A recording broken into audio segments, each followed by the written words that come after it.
Hey, good morning or good afternoon, gorgeous. This is Gaëlle and I'm the founder of the Rockstar Mindset. And today, this is a new episode of the Rockstar Wellness series with Danielle Brooker. Hello, Danielle. Hi, so happy to be here. Yeah, so pleased to see you here. And I'm going to tell you, ladies, this time we're going to discuss about a subject I do believe that we need to reconnect with big time because right now there is a kind of individual and collective stress out there. Some people are dreading to go back home. I still have a corporate job and I can feel it's time to get back to this business like before. And I do believe that we need to reconnect to our joy, what lights you up, what makes you smile. And that's why I invited Danielle because she's an expert in joy. She's a joy coach and she's helping really busy, always on women to really reconnect to their joy and to replace this kind of business to really more joy and more presence in their business and life. I am correct, Danielle? Absolutely. Couldn't have said it better. Okay. So can you tell us why did you decided, I think, to become a joy coach? Yeah. I mean, this is an ever evolving journey, if I'm completely honest. And to get to the point of really being able to articulate it, like this is it. This is what my mission is. It's joy. I'm a joy coach. So I have been coaching for years now, and a lot of what I was talking about is exactly what you've just captured. It's like I work with tends to be women in their 30s who are highly ambitious and they're Yeah. really stressed out. And they are at this, stuck at this crossroads, and they're questioning, like, what the question that tends to come up is like, should I or shouldn't I quit my job? And that, Mm. they're getting themselves all worked up about that piece. And what I really do is I take them from that journey of like questioning, should I quit, all the way through to like living a joyful life regardless of what job they're in. So it's like this real journey of, which we may or may not get into. It's like it might not even be about the job, but let's kind of reconnect you to your joy.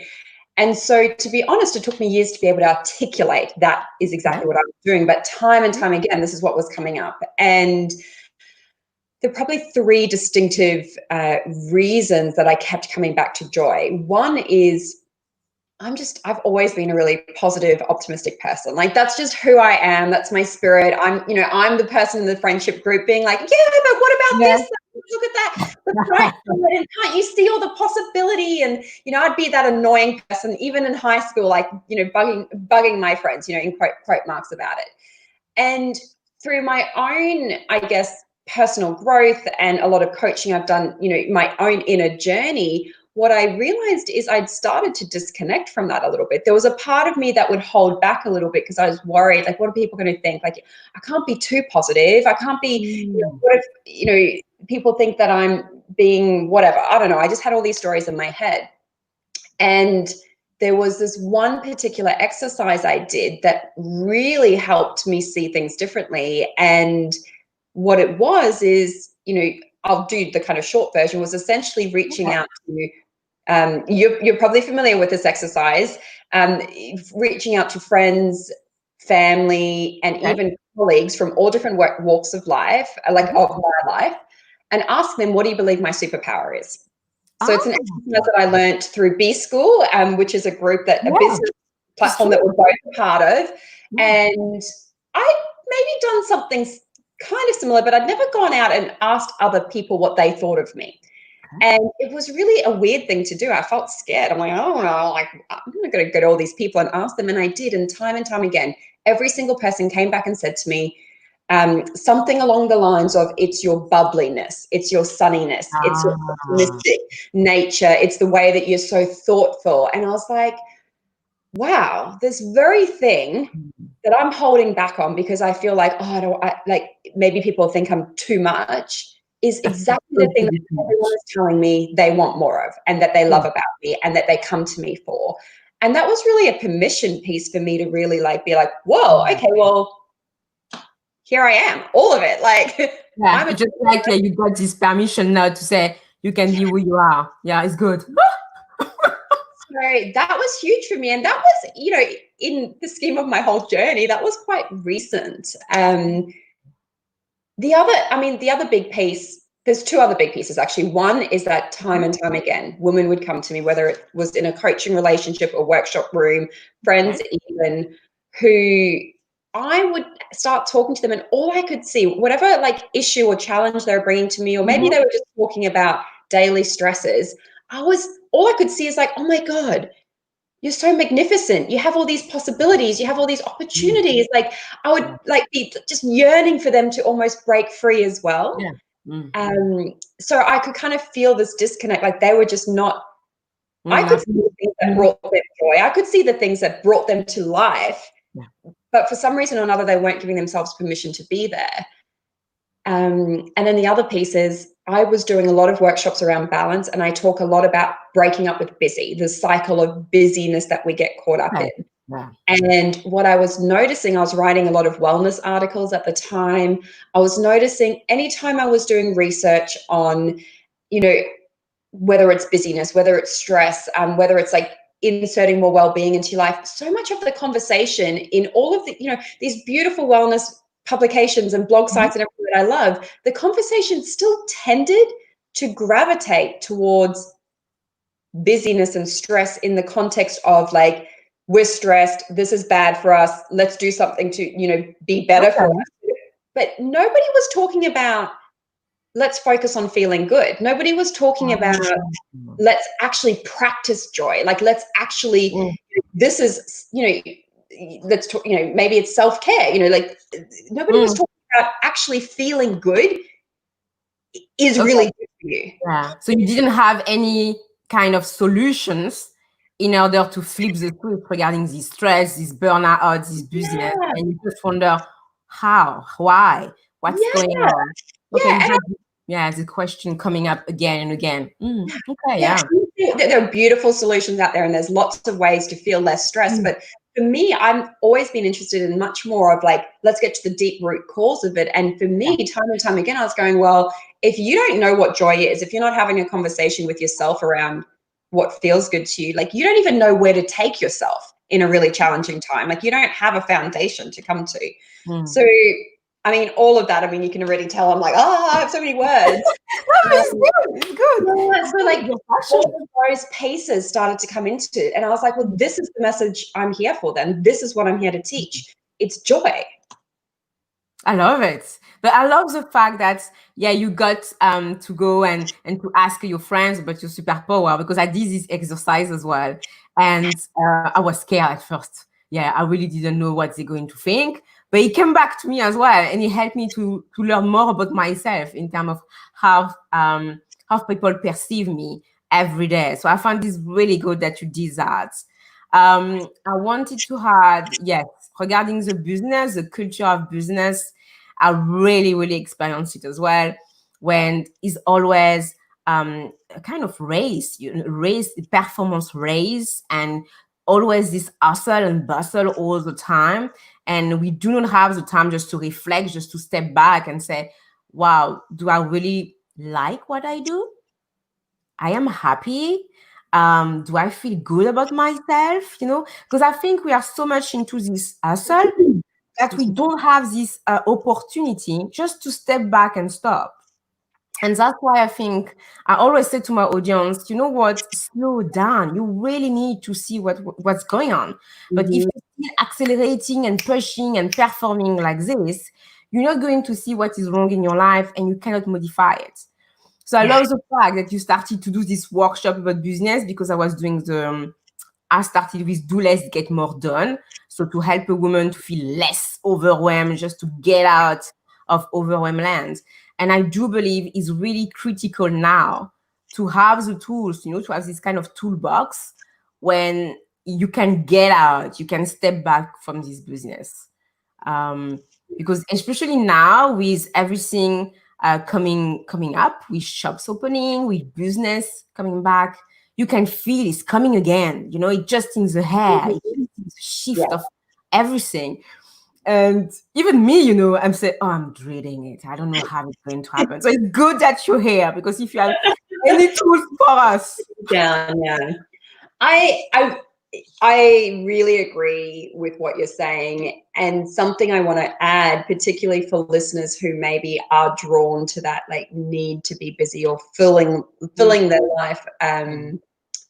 I want to acknowledge that it like to tell a busy person to stop, to tell a busy person to slow down is kind of like just adding like fuel to a fire. It's like, like don't tell me to stop, because that was me. Like I really, and this relationship with busy is life work, right? I have completely, I thought I had completely broken up with it. And then I noticed these tendencies that come up again and again. But at the height of my busiest, most stressful, period, people told me all the time to do less. And I was like, shut up, like stop telling me what to do. Yeah.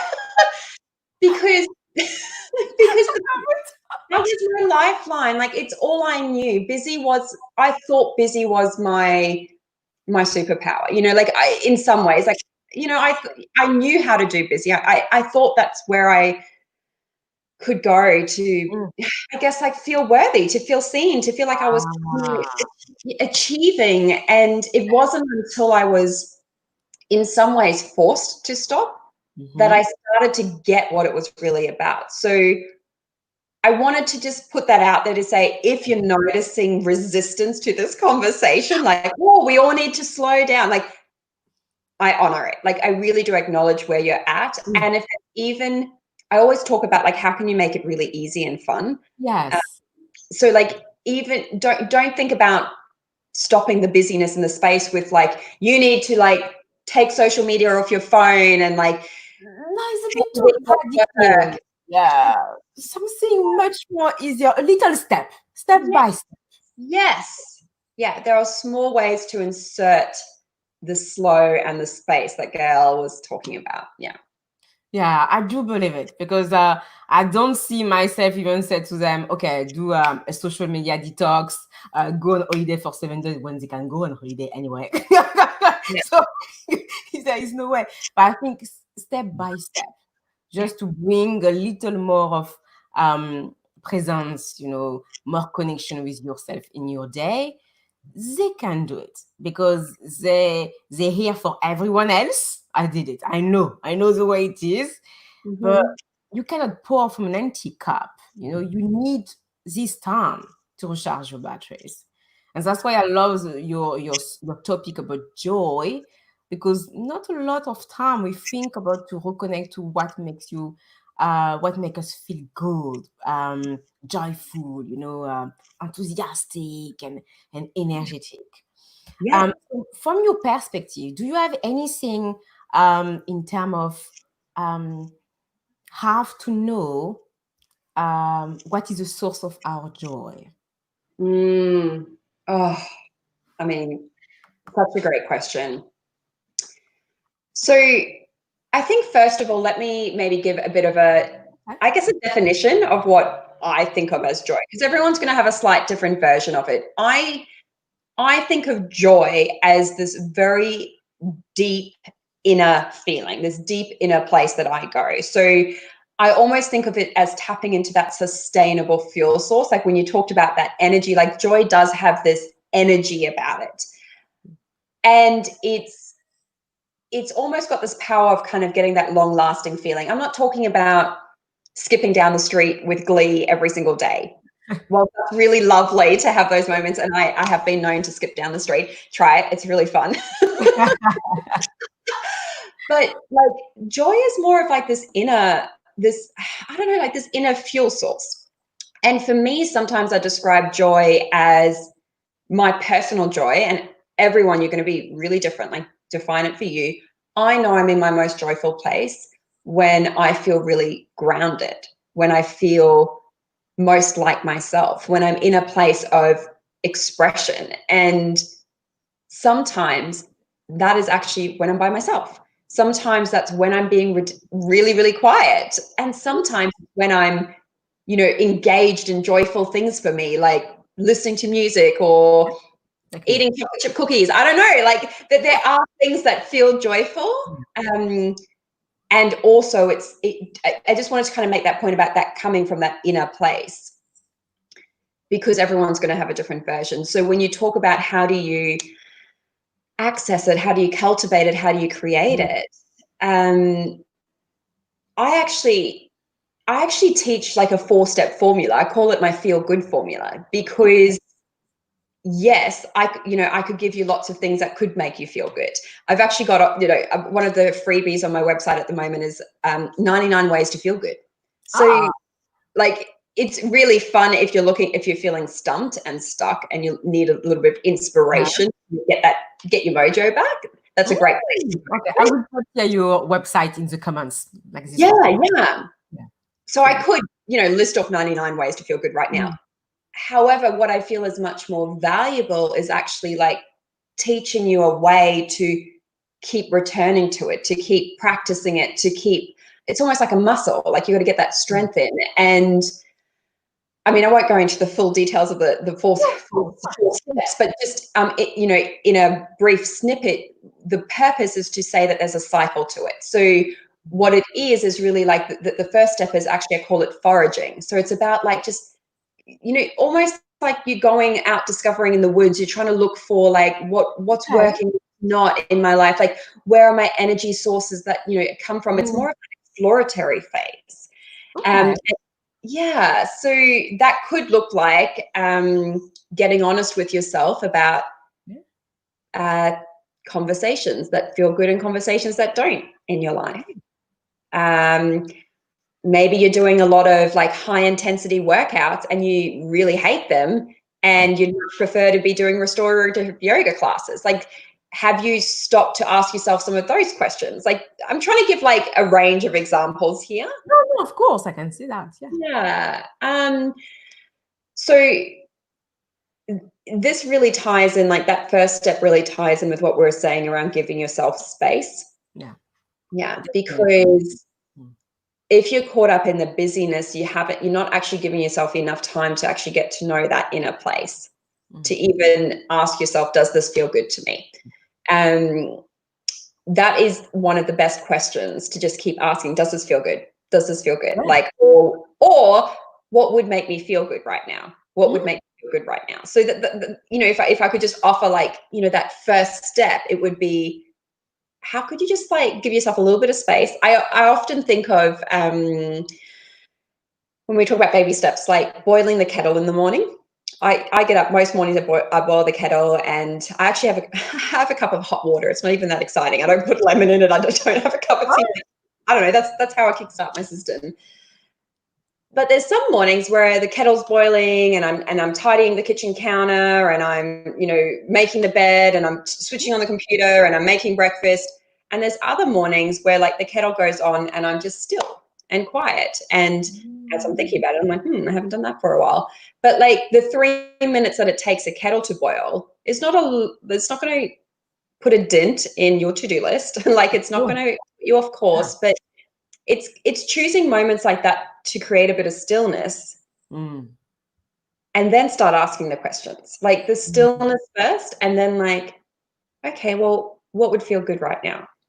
I think, it's taking the time to do things. I do know from my perspective, when I start to do my, like, doing my meditation or just stretching my body, I'm taking my time to do it because I bring quality to it. I think it's a question of quality and quantity.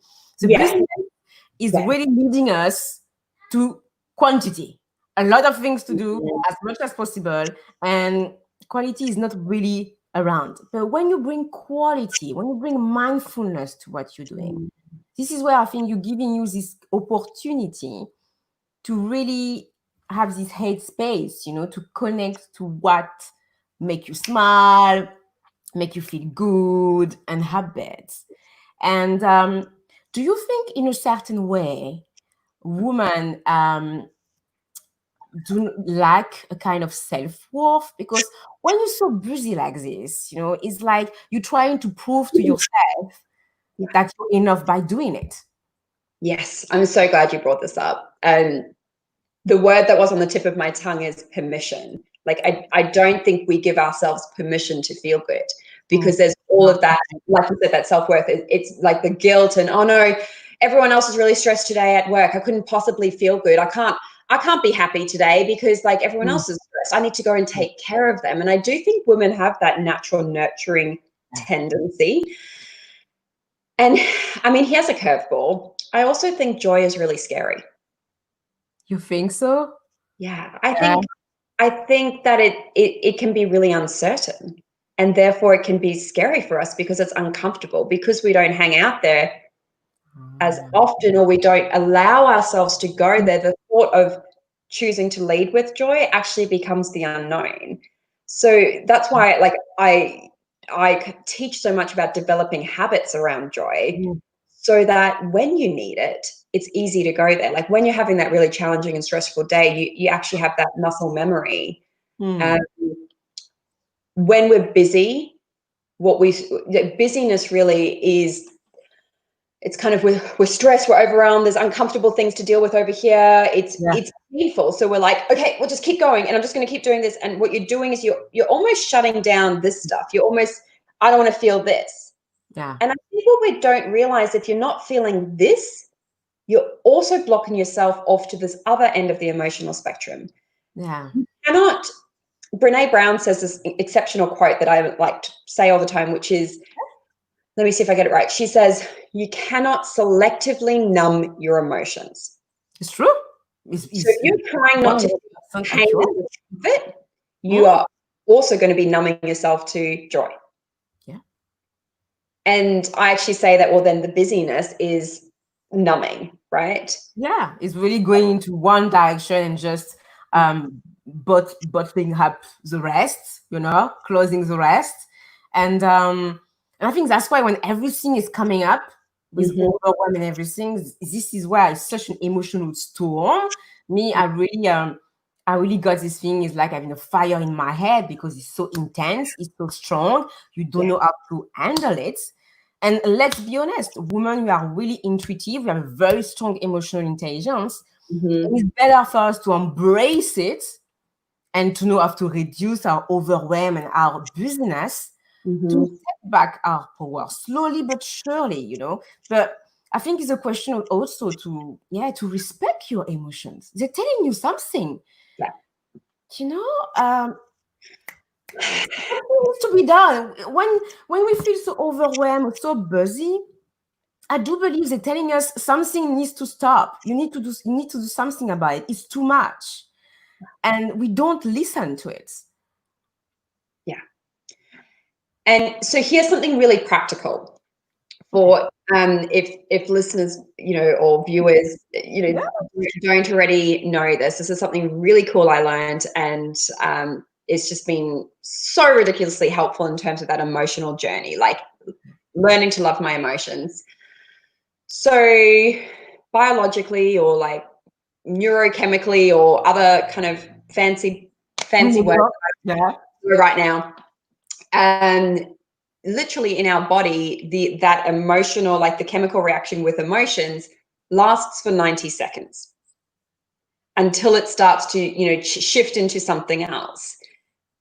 Often what we'll end up doing is we'll get into a thought loop with it, so we'll keep recreating that emotional response. So say we're feeling frustrated, like, oh, this deadline's coming and I can't do it, and that frustration surge happens, and like, what we try and do, we try and block it, or we keep telling ourselves and we get looped on it.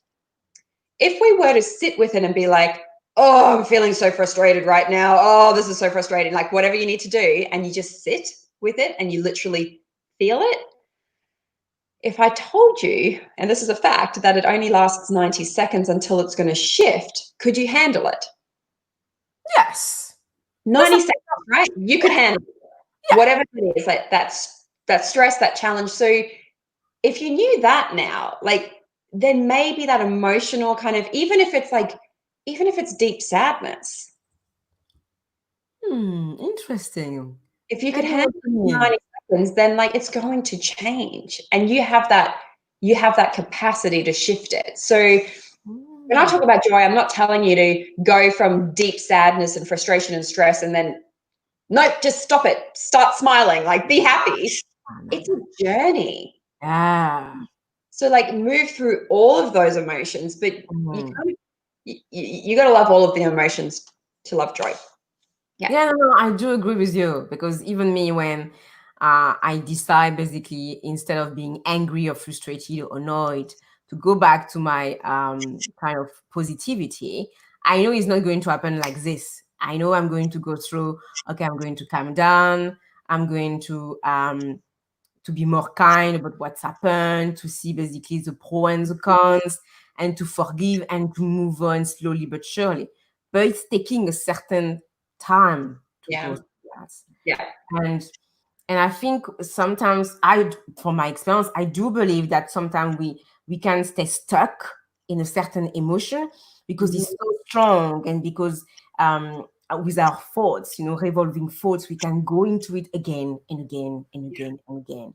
And it's happened to me quite recently. And I think what I did is, really, I contacted someone just to get some information. But I said to her, she asked me, "How are you?" And this time, and all the time now, when basically someone asks me this question, I say the truth. I say, "No, I'm feeling stressed." And I think just the fact that I said it just liberated something. Yes. And immediately she started to say, "Yes, Gaëlle, I understand you completely. Well-being is out of the window. Everything is coming back like before. I don't like it. I have some deadline." And people start to share what they're feeling as well. And it helps you as well to realize that you're not alone into this stress mojo that, in fact, everyone experiences. What a gift to hear someone tell the truth like that. You know what I mean? Like, it is. It's like this relief. It's like, oh, you too. Like, and it's almost like you could almost move on after that. Like, instead of holding it all together, there is this release. Yeah. Yeah, no, it did help me a lot, and it's quite interesting, because she's a colleague, and I used to cheer up all the time, and she said to me, "It's going to be my turn to do this for you," and I said to her, "Thank you so much," and she said, "Yeah, take some fresh air, have a walk," and I said, "You know what? I'm going to listen to you, because right now there is no point for me to try working or doing something. No, I'm not up for it." And I did it, and it really helped me to shift my perspective, but also, to respect my emotion, to respect my emotional state of mind, because I was not in the state of mind to work. Let's face it. So no, and from your experience as well. Okay, so we are busy. So you're helping women to develop their muscles, their joy muscles, and everything. Did you meet any woman where they were really resistant to really connect to their joy, or they took some time to accept being joyful? Yeah, I will say what comes up time and time again is the women I work with, like, essentially, like, everyone will have a different word for it as well to describe that feeling. Like, I've heard women talk about, like, I want to get my spark back. I just want to go back to that feeling of me. I want my mojo back, I want to feel good. I want to feel joy in my life. I want to feel peace and calm. And so they know that's what they want. They can get to a place, within our first, few conversations, they can even articulate that, even though it's been stuck in their head for so long. Okay.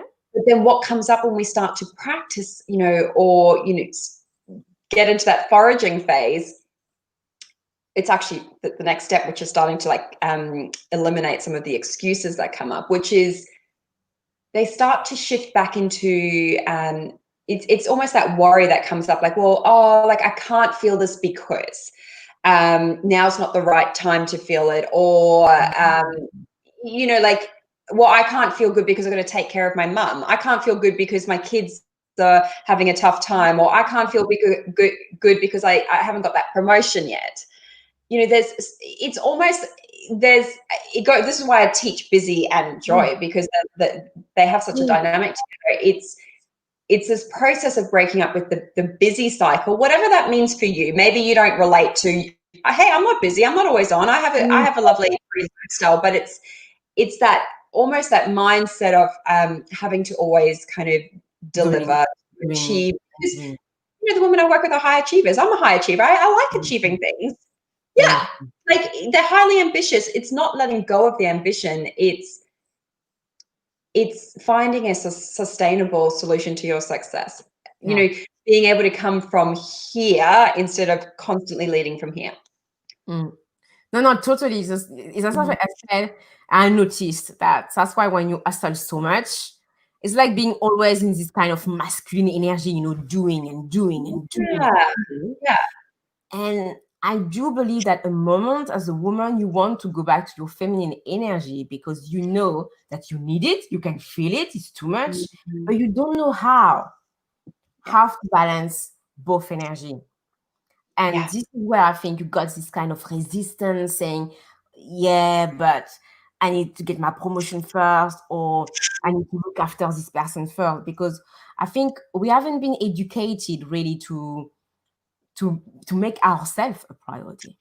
Yeah, absolutely. And I think if that's a mindset shift that I could offer, it's to see the practice of joy as being that critical foundation. I talk about it as like the foundation to your house.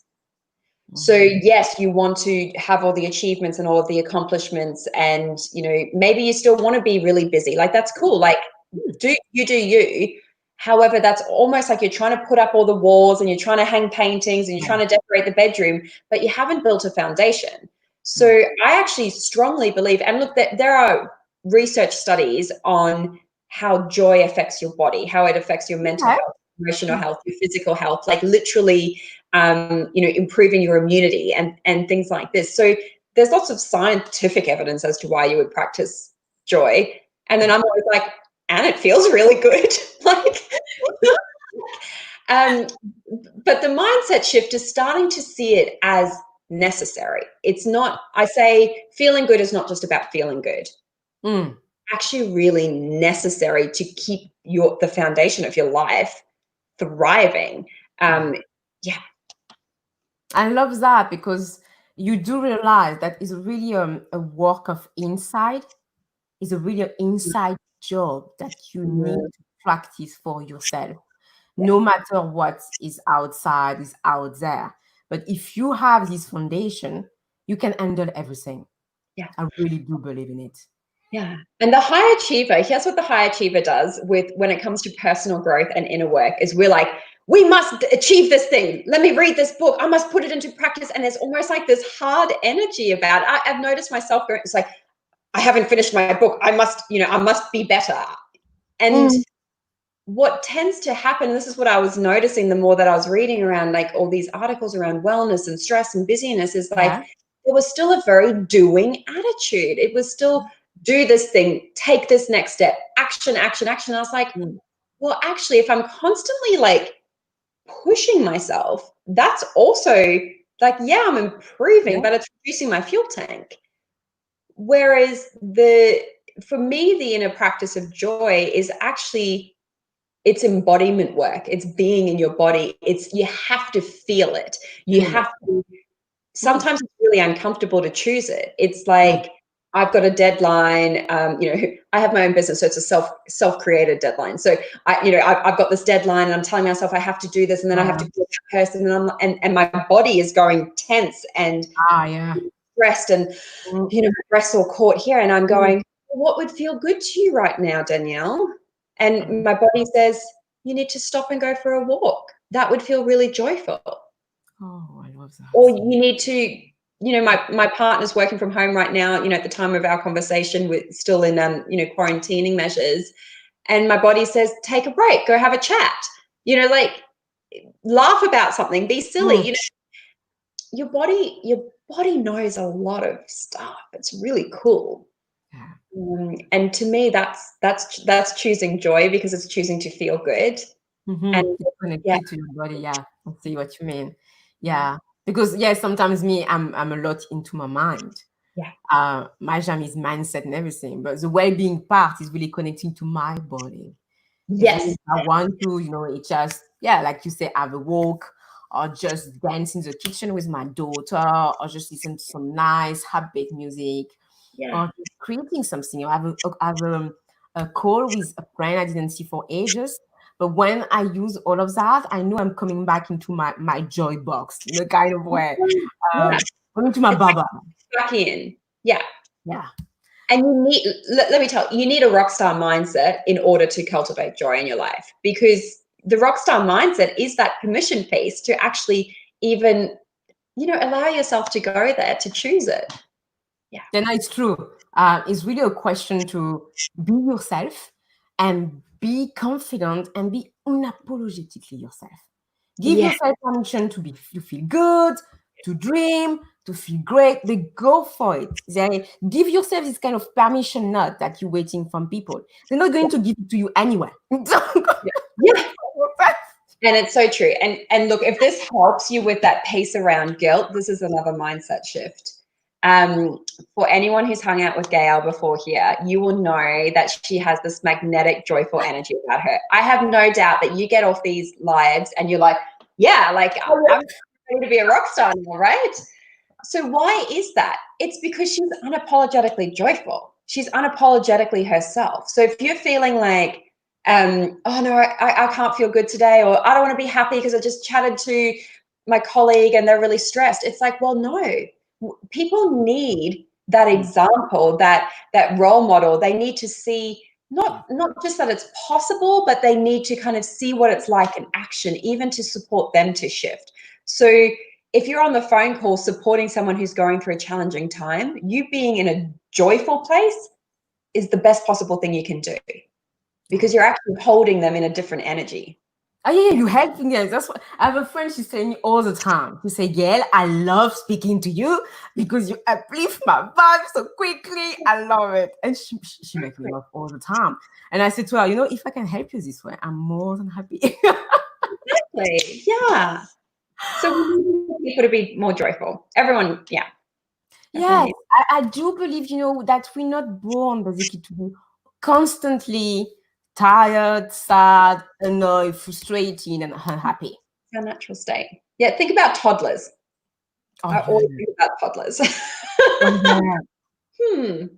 I have little nieces, and one of my most recent trips to go visit them, like one of them, all she wanted to do was pretend to be a cat and roll around on the floor and meow. And I'm like, I constantly go back to that, because I'm this big adult trying to roll around on the floor being a cat with her, and I'm thinking, wow, she just wants to do this fun. Like, so I'm constantly thinking of like that as a metaphor in my life. I'm like, how can I loosen up right now and just meow?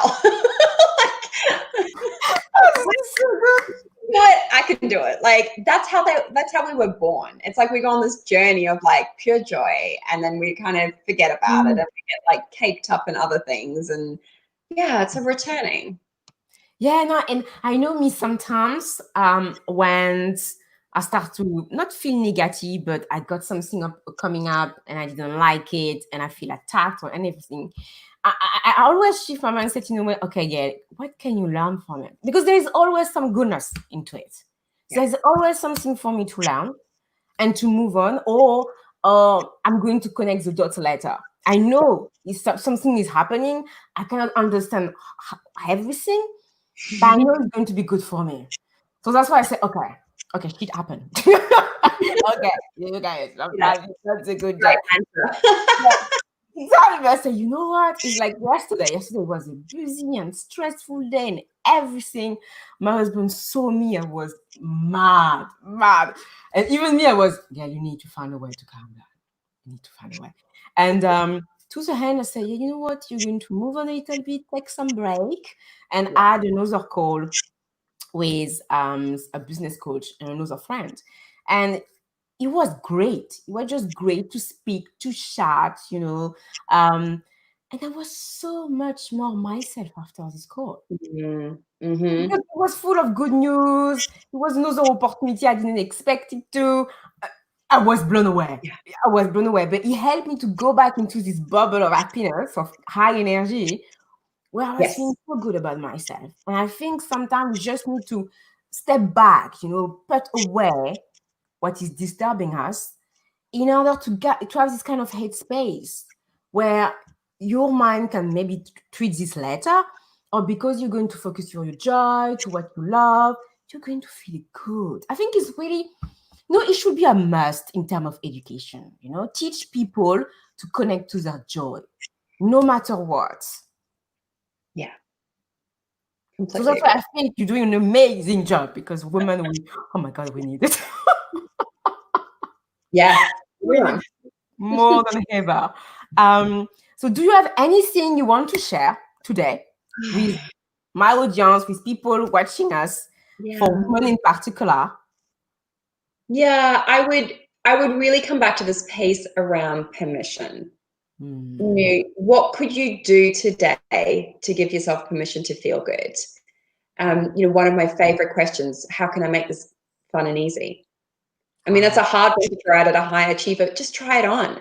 Like, if you're having that stressful time, or you're feeling disconnected from your joy, or the busyness is taking over, how could I make it easy?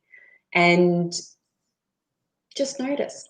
Notice even the feeling in your body when you ask that question. Even if you don't follow through, even if you choose to continue to make it hard, like, notice how your body responds even by asking the question, how could I make it fun? How could I make it easy? Yeah. I just wonder, I love this question. Mm-hmm. Because your brain is going to look for a solution. Exactly. Yeah. Yeah. It's going to help And you. it'll start to give you a feeling. It'll start to give you a feeling, and then the feeling will translate into an idea, and maybe you act on it now, maybe you don't. But like, it's your pathway. It's your kind of bridge. I love it, because it's true. When we are babies, we do everything we want. It's just like it's natural. But it's true. More we start to be adults, and more we put in this kind of limitation to really what we want. And I think the key is really to give yourself permission to do what you want, what you dream, what you believe in. It's beautiful. It's a beautiful message. So now I wanted to say thank you so much, Danielle, to have been here with us. I love everything that you share with us, and I think it's more needed than ever. So, gorgeous. I'm going to put in the comment section below the website of Danielle if you want to have access to a free guide, and also if you want to work with her, because I do believe that we need more joy more than ever right now. And thank you so much, Danielle. You're so welcome, Gaëlle. It's been so joyful to be with you today. Oh, I love this word, joy. And there is something I use, and I got it from a business coach. She said, when you really want to go into your joy energy, she said, I breathe in the energy of joy. Oh, you cut out a little bit right at the good bit. May you please say that again? Yeah, she said to me, it's fine. She said, I breathe in the energy of joy. Yeah. Yeah. It's so powerful. I love it. I love it all the time, using it, and I'm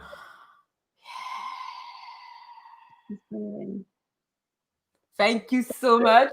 You are so welcome. Thank you for being here, everyone, and tuning in. Thank you. Ciao. Bye. Ciao.